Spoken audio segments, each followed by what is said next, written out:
सबा जी, आपने अपने करियर का start as a newscaster किया था, तो आपको अपने ज़माने की न्यूज़ कास्टर्स की खबरें पढ़ने का अंदाज अच्छा लगता था या आजकल की न्यूज़ कास्टर्स का लहजा ज़्यादा बेहतर लगता है? ये तो क्या मिलते हैं ब्रेक के बाद। हाँ, ये तो खुद भी वैसे बोल रही हैं। हाँ, नहीं, मुझे तो अपने ज़माने, हाँ, ये न्यूज़ कास्टर ही है ना।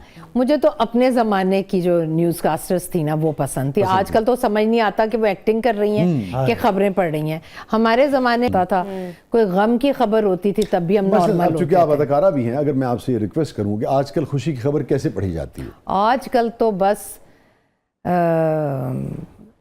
यहाँ से स्टार्ट करते हैं, फिर उसको यहाँ ले जाके फिर ऐसे लेके बगैर अगर आप पढ़ना चाहें। हाँ, आज हम आपको बताते चलें कि सबा फैसल की बेटे की शादी हुई और उस शादी में फला फला फला आर्टिस्ट को देखा गया और ये तो पता नहीं कहाँ लेके जाते हैं, कहाँ। यहाँ तो आजकल हर खबर जो है ना ब्रेकिंग न्यूज है। हमारे जमाने में ब्रेकिंग न्यूज होती थी तो बहुत रेयर होता था कि ब्रेकिंग न्यूज है। जी, एक मरतबा फिर जबरदस्त पब्लिक की तरफ बढ़ते हैं। सुना है सब्बा जी आप खाने की बहुत शौकीन हैं और अगर सेट पे खाना लेट हो जाए तो आप तूफान बर्पा कर देती हैं कि जब तक खाना नहीं आएगा मैं शूटिंग शुरू नहीं करूँगी। ये इनको कौन खबरें पहुंचा रहा है? ये मैं खाने पर कभी भी चीखूं चिल्लाऊंगी नहीं। बहुत मुझे वो आर्टिस्ट अच्छे नहीं लगते जो खाने की वजह से सेट पर ऊंची बोलें या आप स्पॉट बॉय को कुछ कहें, या मुझे बहुत बुरा लगता है। अगर कभी ऐसा होगा तो मैं खुद आराम से अपने ड्राइवर को पैसे दूंगी कि भाई मेरे, या मैं कुछ ऑर्डर कर लूंगी। आजकल आप ऑर्डर करें, आपको मिल जाता है सब कुछ। तो ये बहुत। वैसे आप खाने की शौकीन है? मैं अच्छे खाने की शौकीन हूँ, मतलब ज्यादा मिकदार में नहीं ज्यादा मिकदार में, लेकिन अच्छे खाने की शौकीन। जायका जो है, हाँ, जायका, क्योंकि मैं बनाती बहुत अच्छा हूँ तो मुझे खाने में भी जायका चाहिए। आपको क्या चीज आपके हाथ की सबसे ज्यादा पसंद है? कभी नसीब होता जो मर्जी लग जाए, जो भी बना दूं उनको अच्छा लगता है। आलू गोश्त बहुत अच्छा, मैं देसी खाने बहुत अच्छे बनाती हूँ। मैं बिरयानी, निहारी, आलू गोश्त और चिप चिप वाला पुलाव गोश्त का, और सब खाने उन्हें अच्छे लगते हैं। गोभी गोश्त, करेले गोश्त, सुभान अल्लाह, क्या कहने।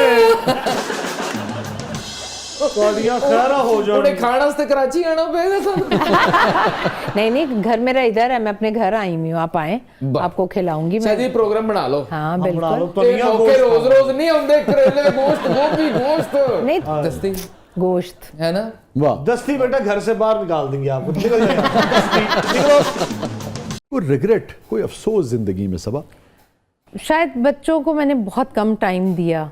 मैं अपने काम में लगी रही, और वैसे तो मैंने बच्चों को जब तक के बच्चे इंडिपेंडेंट नहीं हो गए स्कूल जाने में, या मैट्रिक में नहीं आ गए, या ओ लेवल में नहीं आ गए, तब तक तो मैंने बच्चों को टाइम दिया। उसके बाद बच्चों से ज़्यादा मुझे सादिया का होता है कि सादिया की जब शादी हुई और उसके बाद फ़ौरन बाद मैं कराची चली गई। और वो जो एक लड़की का होता है ना, होता है कि एडजस्ट होना है, हाँ, नया रिश्ता और है। वो शादी के बाद घर आती है, उसके नाज नखरे उठाए जाते हैं, वो मैंने बहुत मिस किया। लोग तो समझते हैं ना कि जी बड़ा नाम है, किस चीज़ की कमी है, जैसे लोग, लेकिन हम लोगों के पास हमारे दिलों में ना बहुत चीज़ों की ये जो एक रह जाती है, कसक रह जाती है ना, वो है। हमें बड़ी भारी कीमत अदा करनी पड़ती है फेम की। कभी सादिया ने आपसे ऐसे गिला किया कि अम्मा? बहुत किए उसने गिले। वो तो मुझसे बहुत नाराज रहती थी। और आपको पता है, जब उसका बेटा हुआ तो मैंने उसे प्रॉमिस किया कि मैं पूरे 2 महीने के बाद कराची जाऊंगी। उसने कहा अम्मा देख लें, आप प्रॉमिस ना करें, आप चली जाएंगी। मैंने कहा नहीं। तब मेरा कुछ उससे पहले मुझे कोई इंजरी हो गई थी, तो मैंने कुछ उस ड्रामे को उतना टाइम नहीं दिया। जिस दिन उसका बेटा पैदा हुआ दूसरे दिन मुझे कॉल आ गई कि वो तो ऑनियर है, तो आपको आना पड़ेगा। ये अब मैं इतना घबरा रही थी, और मैंने किस तरह सादिया को बताया और उसने किस तरह सुना, और उसकी मुझे आंखें आज भी याद हैं। उसकी आंखों में एक बात थी, अम्मा मैंने आपसे पहले कहा था कि आप नहीं रुकेंगी और आप जा रही हैं। तो मैं कहती थी मैं आपको कैसे बताऊं, ये मेरी मजबूरी है, कमिटमेंट है। और मैं चली गई। मैंने उसको 7 नौकर रख के दिए, 7 को साथ खड़ा करके ना वो मुझे तस्वीर भेजती थी उधर, और नीचे लिखती थी ये 7 भी आपकी कमी पूरा नहीं कर सकती।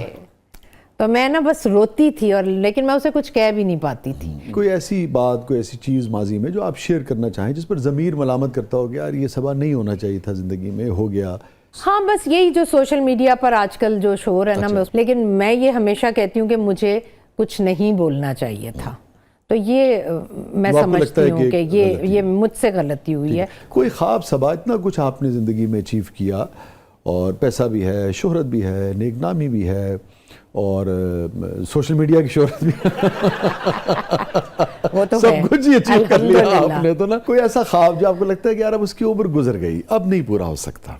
मैं हमेशा सोचती हूँ कि मेरी अम्मी अगर हयात होती और इस वक्त मेरे पास होती या हमारे साथ होती, तो मैं उनकी वो हर ख्वाहिश पूरी करती, जो कि उनकी बहुत उस वक्त हमें बहुत बड़ी ख्वाहिशें लगती थी, लेकिन वो बहुत छोटी छोटी सी थी। अच्छा, आपने वालदा का जिक्र किया, तो किस मौके पे, किस कामयाबी के या दुख के या किस मुश्किल में सबसे ज़्यादा आपको अपनी माँ याद आई? हालांकि खुद आप बड़ी ताकतवर मजबूत औरत हैं। मेरे भाई की बेटी की शादी थी, वो मम्मी की बहुत लाडली थी। मेरे भाई की बेटी, वो उनके साथ ही रहती थी, और जब उसकी शादी हुई थी ना, तो मैं ऐसे ज़ारों के तार रो रही थी मेहंदी पर।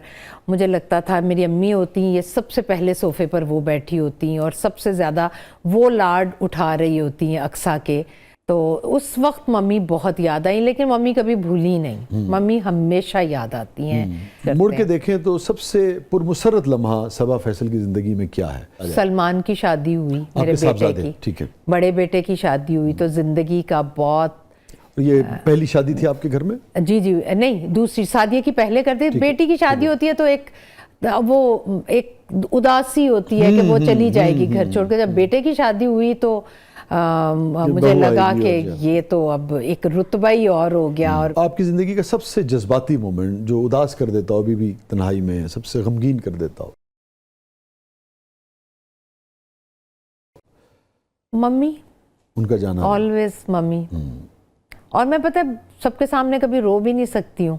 मैं मम्मी को याद करके अगर मेरी आंखों में आंसू भी आते हैं ना, तो अकेले में। बस मम्मी की वजह से ही हमेशा एक बहुत खला लगा अपनी ज़िंदगी में। आखिरी मुकालमा क्या हुआ आपका अपनी वालदा से? मम्मी को मैं अपनी भाभी के साथ नहलाया करती थी, व्हील चेयर पर बाथरूम ले जाते थे, उन्हें नहलाते थे।